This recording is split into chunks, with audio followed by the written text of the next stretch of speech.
titulares. Trabajadores de Petroecuador exigen sanciones a funcionarios involucrados en corrupción. Hay probabilidad del 94% que el niño llegue a Ecuador entre julio, agosto y septiembre. Ecuador recibirá un crédito por $200 millones para mantenimiento vial. El 23 de junio se realizará la audiencia sobre el presunto plagio en la tesis de la fiscal. En la cárcel de Riobamba fueron hallados 3 cadáveres. Murió el bebé que recibió un balazo en un triple crimen registrado en Manabí. Y en lo internacional, en París, una explosión provocó un incendio y el derrumbe de un edificio.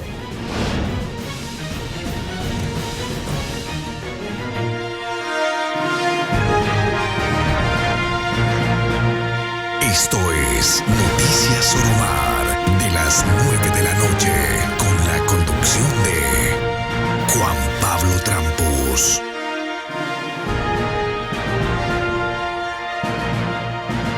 Ecuador, buenas noches, gracias por su sintonía. Desde esta noche, 5 binomios presidenciales ya son candidaturas en firme, mientras que seguirán los procesos para las 3 postulaciones restantes. Más adelante hablaremos sobre los temas electorales. Aquí iniciamos.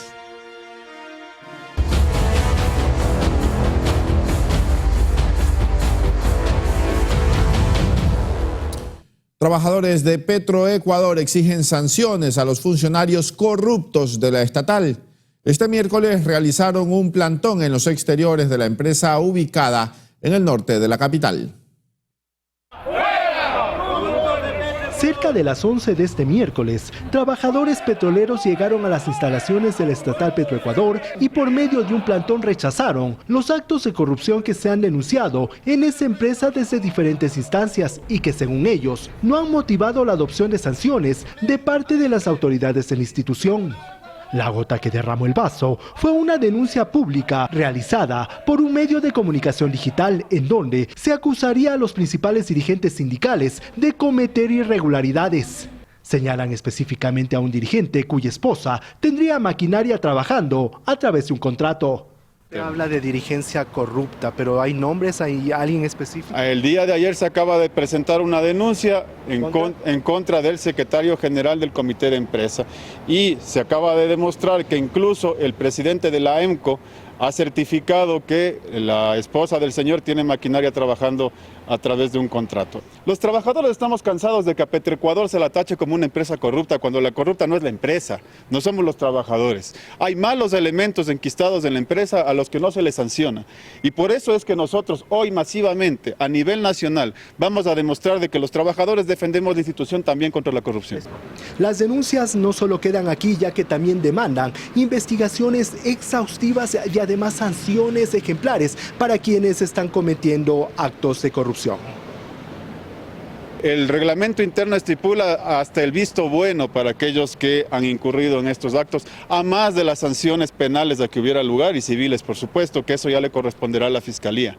Pero la empresa como tal tiene la obligación de seguir los procesos disciplinarios contra aquellos que han incurrido en casos de corrupción que se han hecho públicos. De no ser escuchados, anunciaron movilizaciones no solo en la capital, sino también en el resto del país. Quiere denunciar cualquier situación a cada de uno de nosotros por nuestra integridad física, por parte de personas que quieren pernoctar en el poder. Es lo que puedo decir, estimado señor. ¿Han sido amenazados tal vez por hacer estas medidas? No amenazados. Ahorita acabamos de ver a una persona que comenzó a tomar fotos. Entonces, por eso hago la denuncia pública por si nos pasa algo a nuestra integridad física. ¿Alguna represalia? No, hasta ahorita no. Y esperamos que no sea así. Luego de instantes, un funcionario del estatal salió a escuchar las demandas de los empleados, expresando que siempre se deben efectuar procedimientos y que como autoridades están para defender y hacer cumplir las normas y las leyes. Al final, se comprometió a efectuar un seguimiento de las denuncias de corrupción que se han efectuado. En Quito, Juan Correa Rodríguez, Noticias Oromar.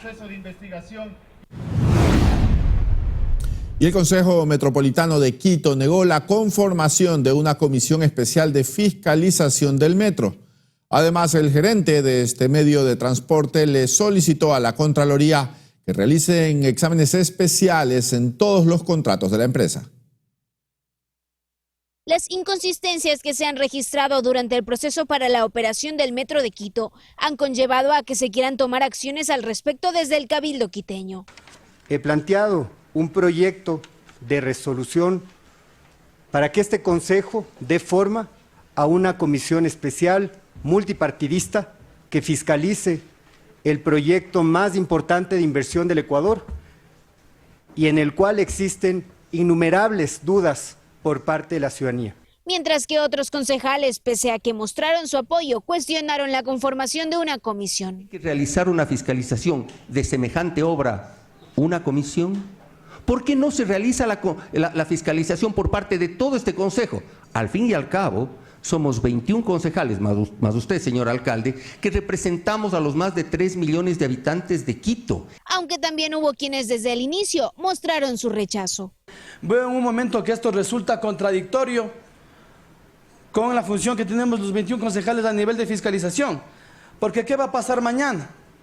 Si es que nosotros encontramos irregularidades, conformaremos entonces una comisión para fiscalizar la EMOP. O conformaremos luego una comisión para fiscalizar alguna otra empresa. Eso resulta contradictorio con haber salido de los directorios. Justamente por eso creo, y lo digo firmemente, que era necesario y es necesario con la mayor urgencia posible que nosotros tengamos esta norma que sea la herramienta de fiscalización. Y es que la iniciativa no se efectuará en vista de que el Consejo obtuvo solamente 8 votos a favor. Adicional a esto, el gerente del Metro, Víctor Villacrés, le pidió a la Contraloría General del Estado que realice exámenes especiales a los contratos que se han realizado. Anaí Vélez, Noticias Oromar.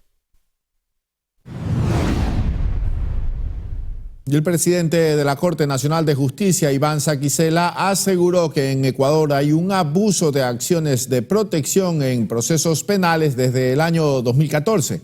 Para el funcionario, lo mencionado no es más que el resultado de una nueva intención de ciertos actores políticos para meter las manos en la justicia.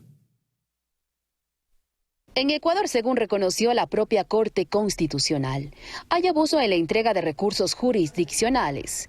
Lo propio opina Iván Saquicela, presidente de la Corte Nacional de Justicia.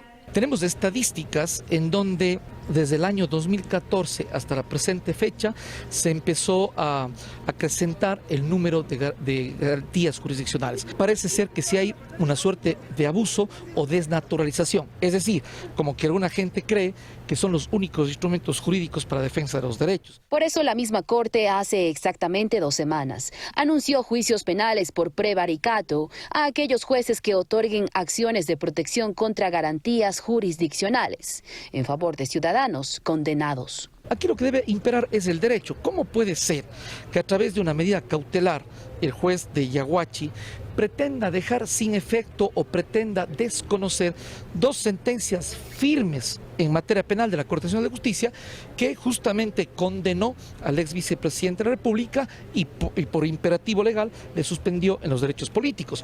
Entonces, claro, eso significa, hay que decirlo con claridad, la política queriendo meter manos en la justicia y ahora la propia política pretendiendo meter manos en la función judicial. Sin más, porque prefirió no dar nombres, Saquicela, durante una jornada en la ciudad de Cuenca, manifestó que los políticos quieren echar manos a la justicia. Hemos sido fuertes, claros en defenderla y por eso mismo hay cuestionamientos y quizá incluso persecución. ¿Por qué? Porque defendemos el derecho y la institucionalidad. Lo cierto es que hay la intención de los magistrados, quienes a propósito se reunieron el pasado 16 de junio en la urbe Azuaya para tratar este asunto y la ética judicial. Y mientras tanto, el presidente del Consejo de Participación Ciudadana informó que se instaló la primera mesa de trabajo entre instituciones para tratar algunos temas, entre ellos lograr un consenso sobre el edificio en el que se encuentran. Adicional, indicó que este viernes se llevará a cabo una audiencia para conocer los avances de la investigación en contra de la fiscal Diana Salazar. Los conflictos de los miembros del Consejo de Participación Ciudadana con distintas autoridades no parecen finalizar. De hecho, el presidente Allen Berbera anunció que se intentaron entregar documentos sobre el proceso de designación de la fiscal. Se procedió a entregar 16 cajas de documentos a la Fiscalía General del Estado, las cuales no han sido recibidas. Tenemos hasta el día viernes, ¿no? Y con respecto a la investigación que se hace en contra de Salazar por el presunto delito de plagio en su tesis universitaria, anunció que habrá otra audiencia pública. Del rector de la Universidad Central, para que exponga sobre el proceso que lleva a cargo la Comisión de Auditoría Académica, que investiga el presunto plagio de la tesis de la Fiscal General del Estado, Diana Salazar. Esta audiencia se va a realizar el viernes 23 de junio a las 10 de la mañana. Pero este no es el único tema que se trata en el Consejo. También se instaló la primera mesa de trabajo por el edificio matriz de dicho órgano de control. Para dos temas correspondientes. Uno, el tema presupuestario para el avance de los concursos públicos. Y dos, la situación del edificio. La situación del edificio, partiendo de la base que pues, hay un contrato que se debe respetar y que se está buscando una alternativa, ya sea a través de Procuraduría General del Estado, con una mediación, o en su defecto, una demanda ante el contencioso administrativo y en la fase de conciliación poder generar aquello. Lo cierto es que desde el inicio de funciones del nuevo Consejo se han registrado una serie de conflictos, aunque ya no es novedad debido a la imagen que se creó con los anteriores miembros. Anaí Vélez, Noticias Soromar. Tal y como lo dispuso una jueza, el Consejo de la Judicatura, el Ministerio de Finanzas y la Secretaría Nacional de Planificación se reunieron con el fin de llegar a un acuerdo con respecto al monto que debe asignarle el Ministerio de Finanzas a la Judicatura. De los proyectos que se presentaron inicialmente, se han priorizado los emergentes que suman 155 millones de dólares y para ello se debe establecer la fuente de financiamiento y disponibilidad presupuestaria. Y es que este 22 de junio vence el plazo dispuesto por la magistrada.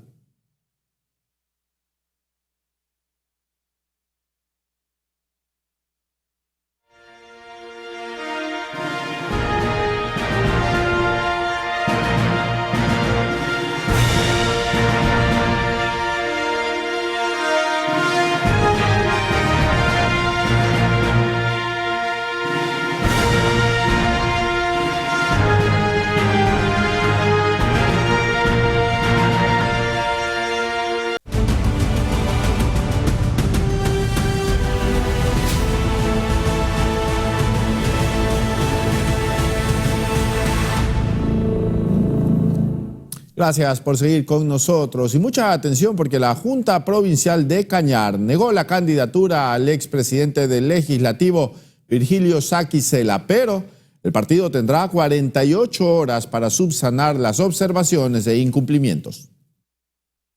La candidatura del expresidente de la Asamblea, Virgilio Saquicela, depende del Partido Socialista, que fue con el que se presentó.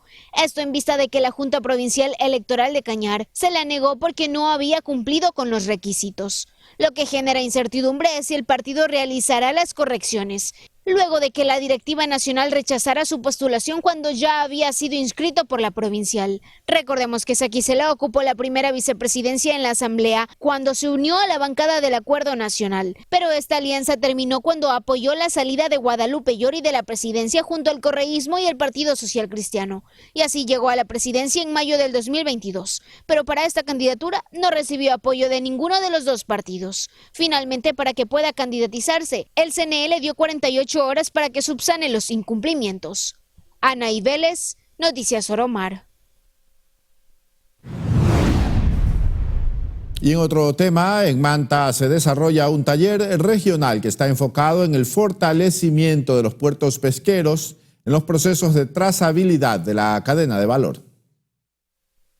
Representantes de puertos pesqueros y autoridades de Perú, Colombia, Ecuador, Argentina, así como del Sistema de Integración Centroamericana y especialistas de FAO son parte de un taller que inició este 21 y finaliza el 22 de junio en Manta, provincia de Manabí. Donde van a trabajar un tema fundamental, que es el fortalecimiento de la trazabilidad de la cadena de valor de la pesca. En el caso nuestro vamos a exponer lo que hemos llevado adelante con la Autoridad Pesquera Ecuatoriana y como sector privado. ¿Qué es eso lo que han llevado ustedes adelante? Bien, el Ecuador tiene una ley de pesca muy fuerte, que fue aprobada en abril del 2020, donde justamente uno de los componentes, los artículos, habla de la trazabilidad. Y realmente el tema trazabilidad va más allá de solamente concebir la parte sostenible o sustentable. También va en definir desde la descarga materia prima, pasa por los puertos hasta los momentos de exportación que va directo al consumidor. También la conservación del océano, que es fuente de la vida marina, ¿no? Y tan importante para la alimentación y para la economía nacional. Y en el caso de Manta, capital atunera mundial, es fundamental para el desarrollo social, económico, no solo del Cantón Manta, sino de toda la provincia, y también contribuye significativamente a la generación de empleos. Esta iniciativa se denomina Fortalecimiento de los puertos pesqueros en los procesos de trazabilidad de la cadena de valor. El puerto de Manta, especialmente el puerto internacional en este momento, creería yo que es el único puerto calificado del país al momento para este efecto. Por eso tenemos inclusive una presentación de las inversiones, el desarrollo y lo que se ha conseguido hasta el momento como terminal portuario de Manta al frente del puerto internacional. Es decir, con este taller buscan intercambiar conocimientos para contribuir a la eficacia en la cadena de valor de los productos marinos, tanto en los ámbitos social, económico y ambiental. Belén Mendoza, Noticias Romar. Y preste atención porque existe el 94% de probabilidades de la llegada del fenómeno de El Niño a nuestro país. Las autoridades continúan preparando acciones para enfrentar este evento climático. Según un nuevo reporte del Comité Nacional ERFEN, las probabilidades de que se desarrolle el fenómeno de El Niño en Ecuador entre julio y septiembre de este año son del 94%, por lo cual se mantiene el estado de observación y la declaratoria de alerta amarilla por parte de la Secretaría de Riesgos. El INOCAR ha detallado que persiste el calentamiento del mar en el Pacífico Central y frente a las costas de nuestro país, y que la temperatura del agua no solo se ha elevado en la superficie, sino también en las profundidades. Frente a esto, las autoridades continúan en la preparación de acciones para minimizar los efectos del evento climático. El presidente Lasso manifestó que se está trabajando en decretos e incluso en un crédito para el mantenimiento de vías. Proyectos de ley con carácter de urgente que serán importantes sobre todo para enfrentar los eventos que causará el fenómeno del Niño. Y estamos recibiendo un crédito de la CAF precisamente para el mantenimiento de vías. Por su parte, el ministro de Transporte, César Roón, recordó las afectaciones en la costa en las anteriores ocasiones en que El Niño ha azotado al país, así como la intervención vial que se ejecuta. De Naranjal a Ponce Enríquez hay 14 puentes. En El Niño del 82-83 esos 14 puentes se fueron. Así que mira tú lo que podría pasar en el Ecuador si no estamos preparados. La intervención vial de ahora la vamos a ejecutar en los 6 meses y la vamos a inaugurar con el presidente de la República. Otra de las acciones es la importación de arroz, que estará a cargo de la empresa privada y que busca evitar la especulación y solventar la alta demanda. Con la importación bajará el precio del arroz. No podemos quedarnos con los brazos cruzados cuando el precio está subiendo sin preocuparnos del consumidor. La importación la harán los privados, no el Estado. Mientras tanto, la Fuerza Aérea Ecuatoriana restaura 12 aviones de transporte, carga y combate con el objetivo de que estén operativas para las posibles emergencias. Con esto, las autoridades esperan estar a la altura de un fenómeno climático que en ocasiones anteriores ha dejado severos daños en diversos sectores, entre ellos la ganadería y la agricultura. En este sentido, cerca de 2 millones de reses de 6 provincias se encuentran vulnerables. Tania Loor, Noticias Oromar. Y el presidente de la República, Guillermo Lasso, cumplió agenda en Guayaquil y dio a conocer algunos convenios que beneficiarán al sector turístico. El anuncio fue hecho en el marco de la conmemoración del Día de la Aviación Ecuatoriana.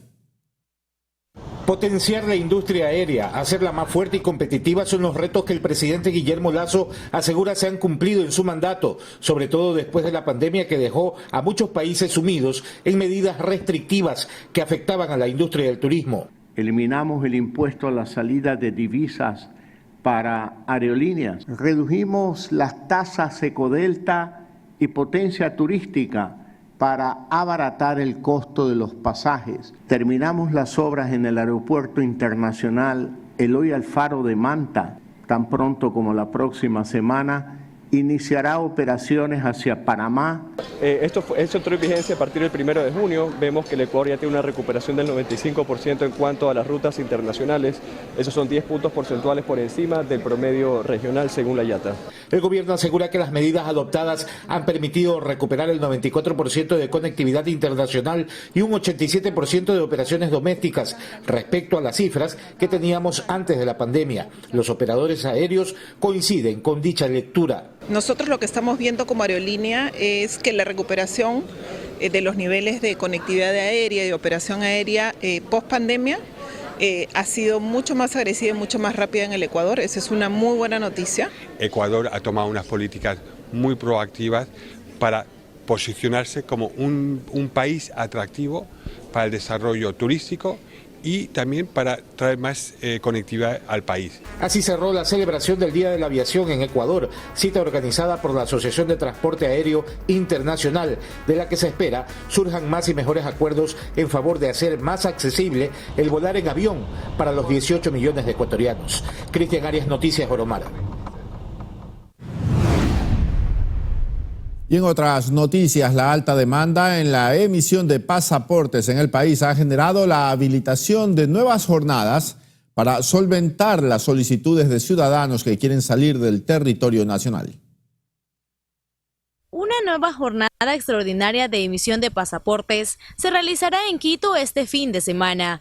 Esto a raíz de la alta demanda registrada en el país. La atención ampliada está destinada para los ciudadanos que tienen un turno entre el 26 de junio y el 31 de julio. Los ciudadanos interesados en obtener su documento podrán acercarse a 3 oficinas del registro civil en la capital desde las 8 de la mañana hasta las 2 de la tarde. Matriz Iñaquito, en la Avenida Naciones Unidas y Avenida Amazonas. Tumbaco, Avenida Interoceánica y Calle Rodrigo de Núñez. Y en Quitumbe, en la Plataforma Gubernamental Sur, Avenida Quitumbeñán y Calle Amaruñán. La entrega de este documento no es inmediata, se realiza en las 48 horas posteriores a la atención. El costo del pasaporte es de $90. Para adultos mayores y personas con discapacidad del 30% en adelante es de $45. Los turnos se agendan a través de la agencia virtual del Registro Civil. Katia Mero, Noticias Oromar.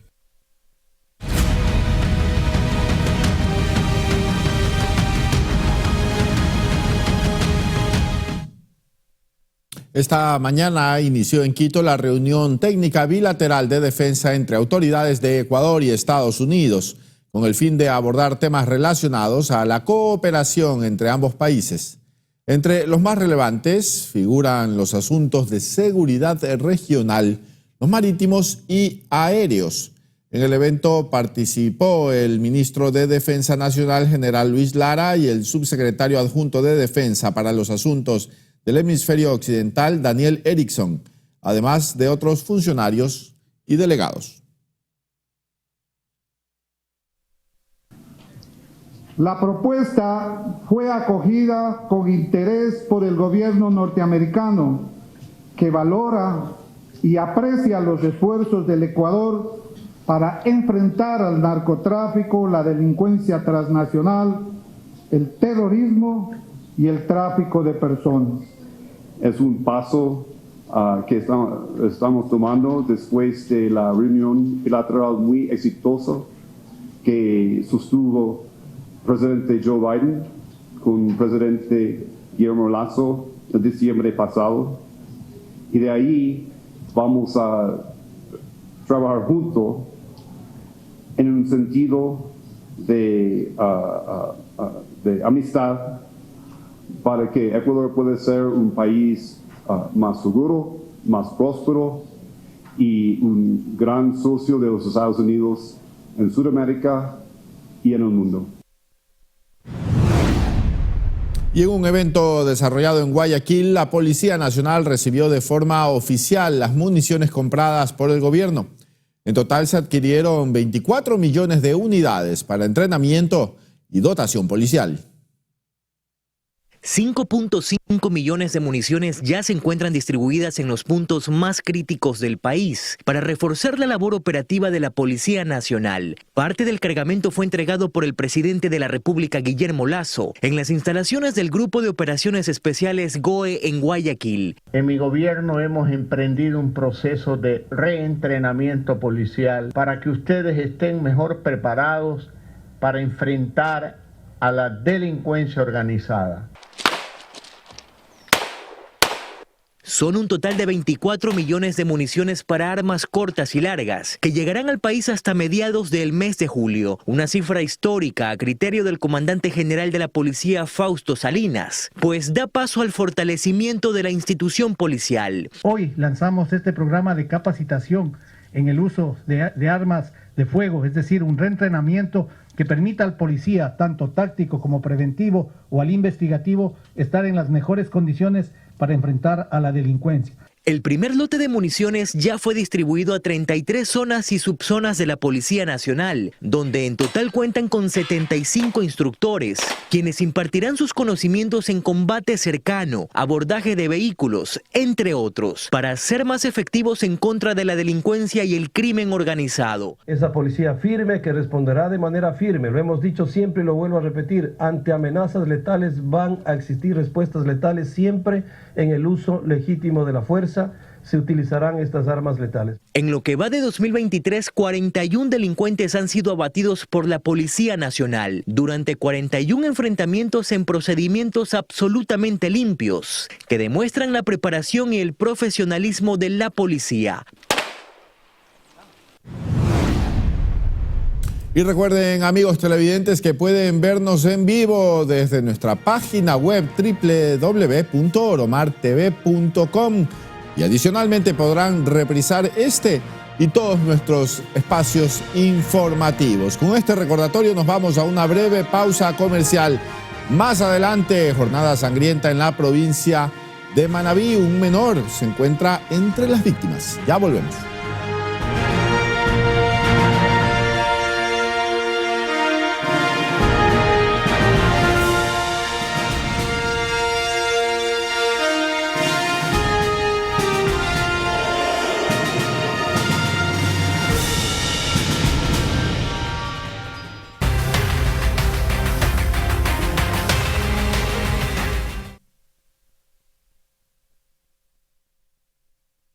Iniciamos este bloque informativo contándoles que 2 jóvenes fueron víctimas del sicariato en el sector La Chala, al suroeste de Guayaquil. El hecho se trataría de una represalia tomada por una banda narcodelictiva que opera en esa conflictiva zona del puerto principal. Eran casi las 11 de la noche en el barrio de La Chala, en la esquina de las calles Bolivia y José Abel Castillo. Un grupo de jóvenes estaba conversando cuando de repente sicarios llegaron en motocicletas y dispararon sin piedad a todo lo que se movía. Al sonido de las detonaciones, los presentes intentaron huir, correr como alma que lleva el diablo, pero ni la velocidad del rayo les habría permitido huir del oscuro manto de la muerte. 2 jóvenes cayeron abatidos y murieron a un lado de la vereda. De inmediato se montó el operativo policial que mantuvo acordonada el área para evitar la manipulación de los indicios balísticos que habían quedado esparcidos por la calle. Según las primeras indagaciones, se presume que en la zona operan varias organizaciones narcodelictivas que se disputan el territorio para la venta de droga al menudeo, y posiblemente podría haberse cometido una venganza contra quienes se niegan a obedecer órdenes o a ser parte de ellas. Dicho conflicto es investigado por la policía. Cristian Arias, Noticias Oromar. Y en Guayaquil un joven fue asesinado al estilo sicariato en el sector de Las Lomas de la Florida, al norte de la ciudad. Mientras el estudiante caminaba, fue sorprendido por sus verdugos, quienes presuntamente lo seguían a bordo de una motocicleta y también de un triciclo. Testigos afirman que la víctima, al percatarse de lo que sucedería, intentó correr y resguardarse en un local comercial del sector. Sin embargo, fue alcanzado por los sujetos quienes le proporcionaron varios disparos que acabaron con su vida. Hasta la escena del crimen llegaron agentes de la Policía Nacional y miembros de Medicina Legal para el levantamiento del cadáver y la respectiva necropsia de ley. Y un hombre que se dedicaba a la tarea de parchar llantas de carros fue asesinado despiadadamente en el interior de una vulcanizadora ubicada en el Guasmo Sur de Guayaquil. A Leo Alexi Delgado García, todo el mundo lo conocía en el Guasmo. Era el vulcanizador del barrio, el hombre que parchaba las llantas cuando la gente se caía en un hueco o se quedaban sin aire. Nadie se imaginó que alguien quisiera darle plomo y acabar con su existencia. No registraba antecedentes penales, por lo que la policía investiga las motivaciones del hecho violento.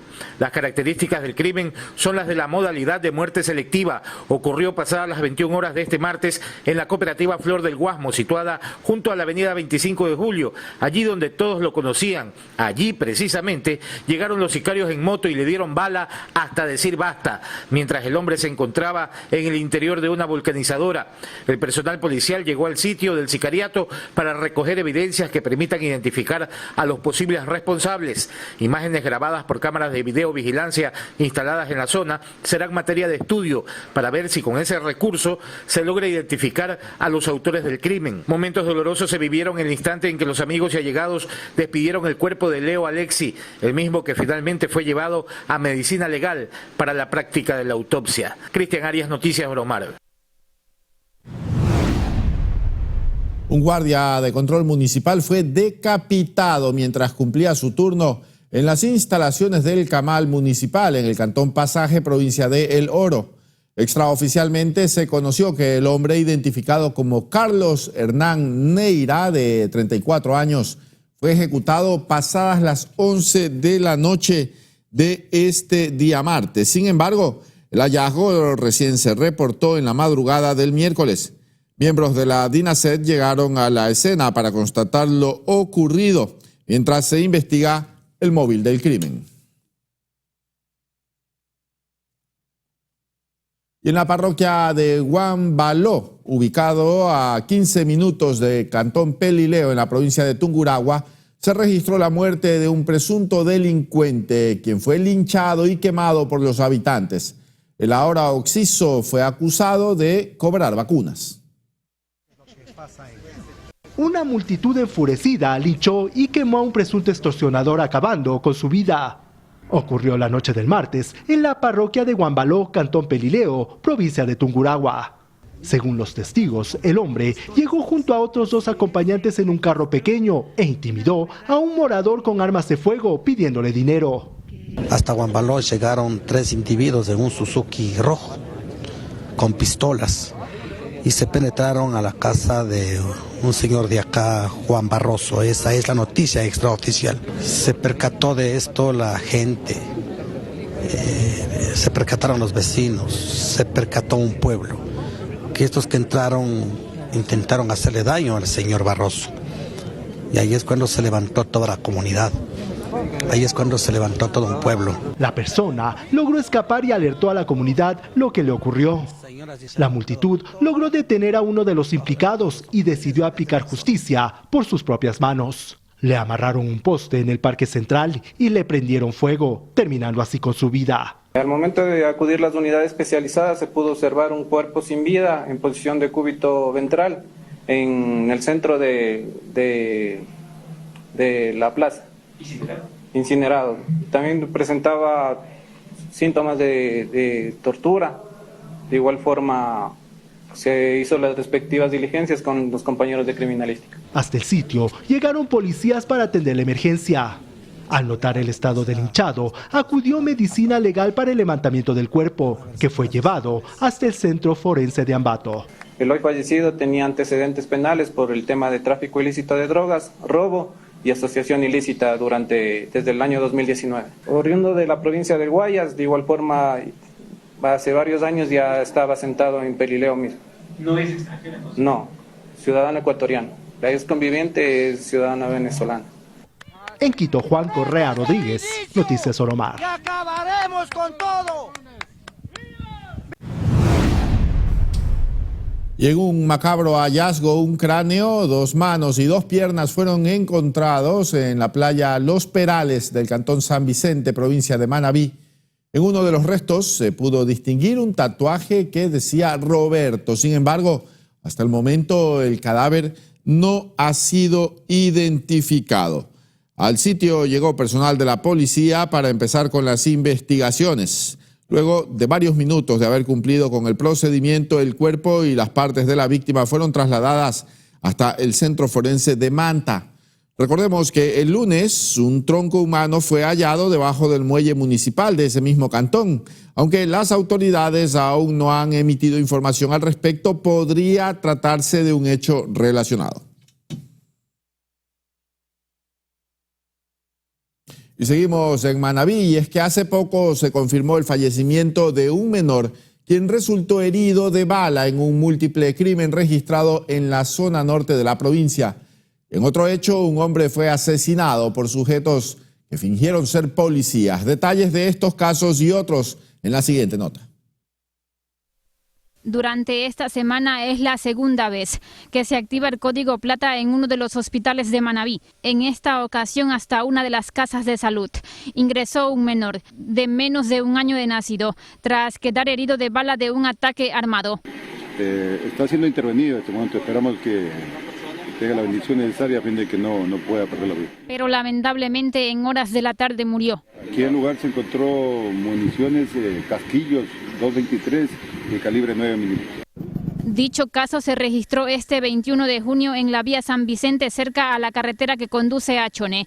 En ese lugar, además, 2 hombres y una mujer fueron asesinados cuando se movilizaban en un taxi. Pero este caso no es único en la provincia. La madrugada de este miércoles también hubo otra escena de sangre, pero en Portoviejo. Las circunstancias fueron las siguientes. Hombres armados fingieron ser policías y ejecutaron un allanamiento en una vivienda de la parroquia San Pablo. Una vez a la interna dispararon contra 2 hermanos frente a su mamá. Desafortunadamente uno de ellos murió. Seguimos en este mismo cantón porque horas antes, es decir, la noche de este 20 de junio, una joven de 16 años fue asesinada y abandonada en la vía a las canteras de Picuazá. Belén Mendoza, Noticias Romar.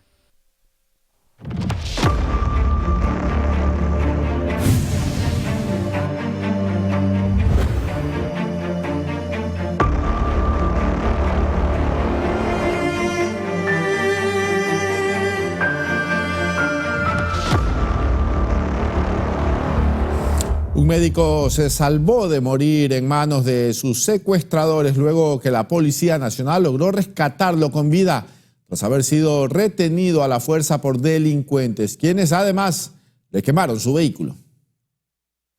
Al doctor le estaban dando cacería en los exteriores de Semedic, una clínica prestadora de servicios del IES ubicada en Urdesa.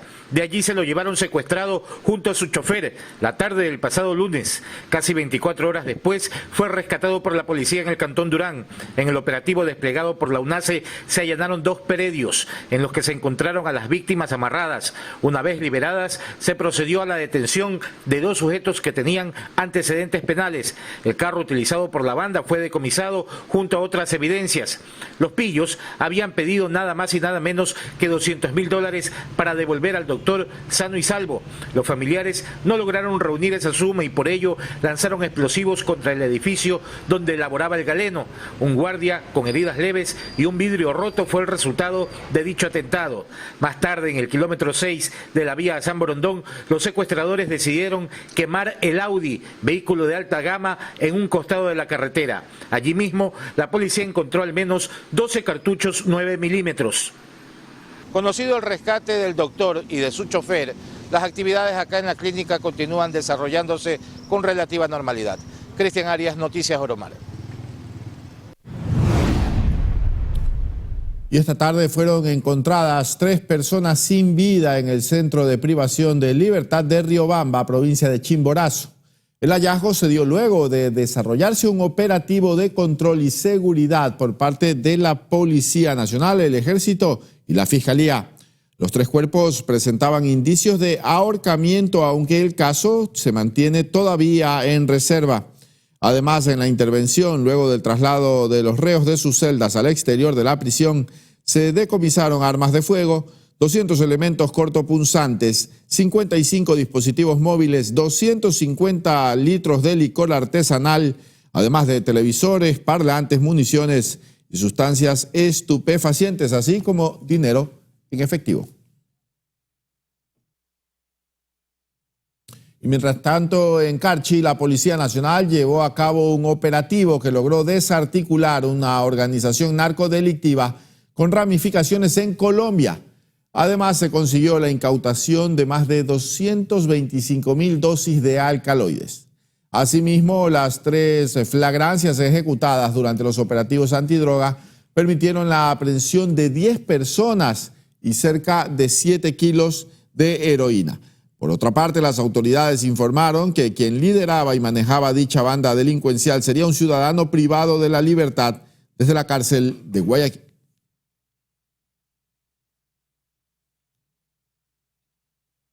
La ejecución de un operativo en la parroquia Camarones, en Esmeraldas, dejó como resultado la incautación de 300 kilos de marihuana y además una persona detenida. El vehículo en el que se transportaban los paquetes estaba reportado como robado en la ciudad de Guayaquil. Además, las placas que tenía el automotor también eran adulteradas. Por su parte, la Policía Nacional informó que el alcaloide iba a ser trasladado hasta el centro del país para el microtráfico.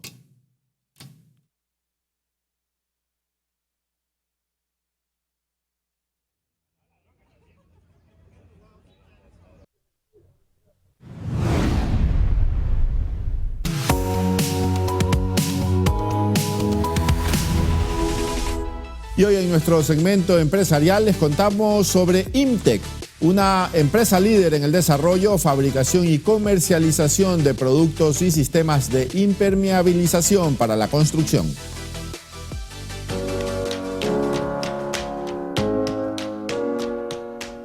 Este año, el fuerte invierno trajo consigo intensas lluvias. Como resultado, la presencia de humedad y con ello los problemas de salud, como complicaciones respiratorias, digestivas y dermatológicas. Ante esta situación, expertos destacan la importancia de detectar dicha problemática a tiempo. Entonces, lo importante es impermeabilizar las viviendas, tanto las cubiertas, en este caso los techos, como las paredes y también los pisos. ¿Por qué? Porque por lo general las personas no conocen o desconocen tal vez el tema de cómo se filtra el agua a las viviendas. Entonces las filtraciones realmente pueden ser directamente por gravedad, temas de lluvia o por capilaridad de abajo hacia arriba. Los inconvenientes causados por la humedad deben ser solventados con inmediatez. Sin embargo, es preciso colocar fin a la raíz del problema para que no resurja, y para eso es necesario acudir a profesionales. Nuestra propuesta es que primero llamemos a expertos de impermeabilización, a gente que realmente conoce de este tema, ¿no? Que pueda hacer una inspección en su hogar, que pueda revisar por dónde está entrando primero el agua. Luego, ahora sí, le damos la solución, en este caso con los productos de buena calidad, y ya vamos a atacar, ¿no? a la afección o al área afectada en realidad de la vivienda. Pero esto no dura más de unos 3 a 5 días dependiendo del área. Expertos señalan que es recomendable destinar alrededor del 5% del total de la inversión de una construcción nueva en impermeabilización. Para conocer a detalle esta propuesta, los interesados pueden acudir a cualquiera de las oficinas de Intec. Estamos ubicados en la ciudad de Quito. Tenemos una planta realmente moderna. También tenemos casas Intec en la ciudad de Quito, en Guayaquil, tenemos en la ciudad de La Naval, en Villa La Costa, tenemos bodegas de distribución logística. La página de internet es www.intec.intec.com. Intec ofrece una práctica preventiva que prolonga la vida útil de una edificación y evita así futuros gastos en reparación. María José Pino Argote, Noticias Oromar. Es todo en las noticias de hoy, amigos televidentes. Mañana estaremos de regreso con entrevistas y más información.